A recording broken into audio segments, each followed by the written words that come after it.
মারাত্মক রকমের সাজগোজ করে গাল পালিশ, ঠোঁট লিপস্টিক,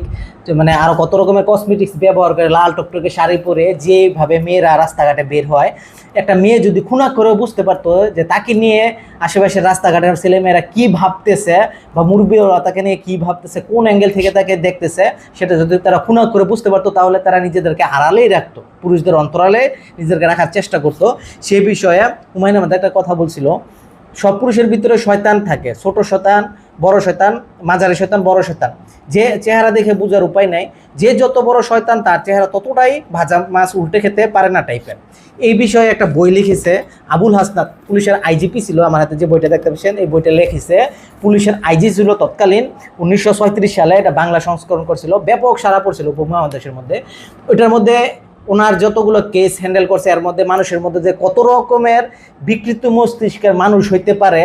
একটা মেয়েকে দেখে সে কত রকমের ভাবনা ভাবতে পারে, গোসলখানায় গিয়ে নদীতে গোসল করতেছে, মা বোনেরা তাদেরকে দেখে রাস্তাঘাটে চলাফেরা করতেছে, এই ধরনের যত রকমের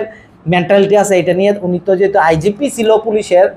পুলিশের প্রধান ছিল, ওনার কাছে এই ধরনের কেস আসতে আসতে উনি একটা বইটা লিখেছে এরকম, যে মানুষের ভিতরে কি পরিমাণে বিকৃত মস্তিষ্কের মানুষও আছে, একটা মেয়ের কাপড় দেখেও সে কত নোংরা ভাবনা ভাবতে পারে, তাকে গোসলখানায় দেখে একটা কি নোংরা ভাবনা ভাবতে পারে, সেটা